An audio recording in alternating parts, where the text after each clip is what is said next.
Hello and welcome to Rauta's Vinyl Reviews. This time it's actually a gift I got from a friend, but I decided to return the favor in the form of a review. This one is Parfaxitas, and it's an international lineup, and we'll get back to that. But first, let's unsleeve the album in question. This is the debut album of this band that could be very well and justified described as a side project. Very thick, I'm guessing 180 grams vinyl, because it's that thick you can really feel it.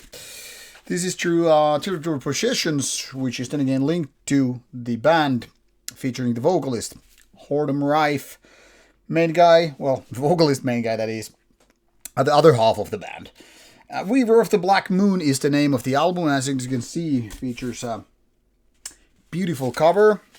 And then the background also nicely designed, giving you a very, very good understanding what's going on here. And then, of course, the album in question. Gatefold vinyl. That's the name of the game here. And inside we should find at least something, which is first pocket empty, the second one not so much. So let's take a look at this and check out what we have here. First, we have this nice looking non-glossy poster. Pardon the microphone here, but you can see this is the cover art, and then on the other side, the band logo and more. Let's put these contents away for a bit to just take a look at this booklet, which is big and made of many pages, not just some quick inlay. So this features pictures of the lineup as well. And at this point you might have realized this is indeed kind of a side project of international waters. For example, vocalist KR here, who I got this album from, is from Norway, from Rife. Then there's two guys from United States, if I'm not mistaken. And then there's one guy from Iceland. So very, very international lineup in that sense. And one could wonder, how is this possible? Well, luckily for us, luckily for the musicians themselves, internet makes things possible. So calling it Rife side project just because I got it from a Rife guy would be just misleading. There are actually a bunch of bands these guys are in touch with. Let's take a look at that. Members list. I don't know how to pronounce it, so I just say the Finnish way. Yha. He has quite a few bands, and he's doing the bass. BE from Iceland, doing the drums. And Nero for guitars.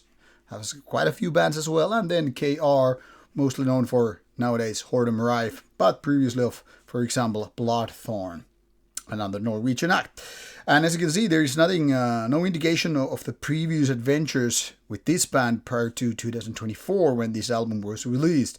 So we can just pretty safely assume that is also the starting point, because it doesn't really matter if some of the riffs or songs were made 10 years earlier. What is meaningful is that that's when the engine got rolling, and 2024 is the year of the Weaver of the Black Moon.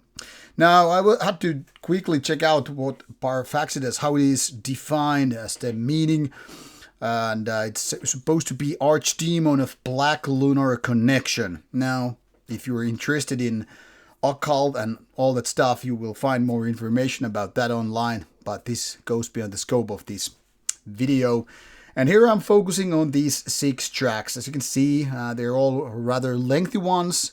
At shortest, they're more than 6 minutes, and lengthiest is more than 12 minutes. Stylistically, this could be described as modern black metal, but even that can go in so many different ways. So let's just first and foremost forget everything you know about the first wave of black metal, and even second wave is kind of out of the territory what happens here. Now, a lot of black metal is obviously quite dark by their very nature, just how I like it. But then there are bands which are more connected to some kind of a horror, maybe cosmic ones even, and to some kind of darkness which is different than just being kind of sounding just dark. And hence I would talk about horror and things of that nature. And this is exactly what I'm thinking of with Parfaxitas, because it's really something different. Yeah, it's dissonant black metal, which is not that uncommon for fans of Deathspell Omega or a lot of Icelandic bands.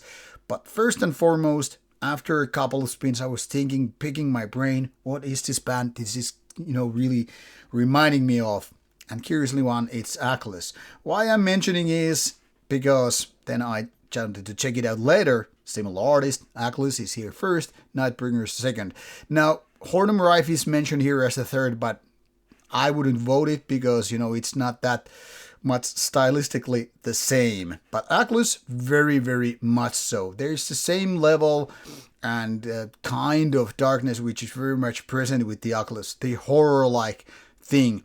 And those dissonant riffs coming from the rather unusual way of doing black metal is something that really defines the whole band here. So it's not about catchy riffs, it's not about those powerful, yet maybe possibly memorable, aggressive moments, but it's this kind of a horror that lurks underneath the very surface.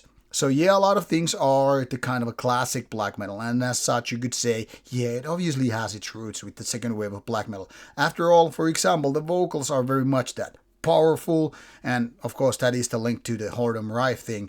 But apart from that, song-wise, riff-wise, atmospheric-wise, Parfaxitas is quite a different beast. Now, I think it's a matter of taste, whether you prefer the first wave, there's a lot of second wave bands, how much melodies can be or should not be in black metal and all that. So to kind of recommend this to a certain kind of audience requires me to understand what you prefer. What I prefer is that this is pushing the right buttons. So for example, Achilles, as a good example of the kind of horror-infested or infused black metal for that matter resonates with me strongly, and as such didn't come as a surprise that I would like this album. But I gotta tell you this much, I've never been too big of a fan of most dissonant bands. The thing here sometimes is there are lots of albums that are too focused on being just dissonant, and then that's more like where you kind of forget, hey, we're supposed to have some good songs too. So it doesn't really, or let's put it this way, it's not enough that you're dark, it's not enough that you're full of horror. Much like horror movies and horror video games, you have to have something else, substance. And that is the hard cookie for a lot of bands to, crack. So sure, lots of albums can be dark, from dark ambient to black metal to death metal and so forth. But there are lots of albums which are not that good. So luckily, Weaver of the Black Moon is exactly that. So it's definitely tapping into the dissonant waves, but it's taking the goodness and putting it, together with that horrorful like feeling, much like Achilles.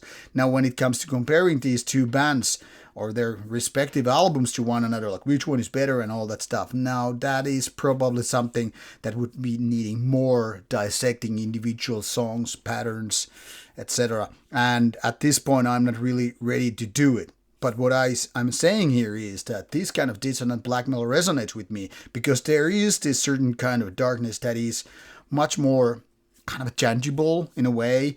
Obviously still figuratively speaking, but it's important that you have this certain kind of a darkness which grabs you by the ball, by the heart, by the mind, I'm not talking about soul here because I don't really think there is a soul. But if there would be, this would be the kind of a darkness surrounding the soul, kind of encapsulating the whole presence and all. So yeah, these guys are doing good work here with this debut album. But is it going to be great like a lot of those classic albums we still talk about 30 years later and all that stuff? Well, Future has its saying that, meaning only time will tell whether or not we're going to consider this a classic one or just a good album among the others. But so far so good, and that's what matters. So year 2024 was the starting point for this particular, I would call, side project of a band, and we'll see how the future will be. It's sometimes, like the saying goes, it's easier to do a good debut album rather than a good follow-up, because the first album is where you put all your greatest ideas by that time. Will there be a sequel that can surpass this? That will be interesting to see. So far so good. I think you should be checking this one out unless you are really allergic to dissonant black metal of the given style described here. So what are you waiting for? Links are in the description box. Start clicking, start listening, and as always, if you like it, go buy it. Off you go. Bye.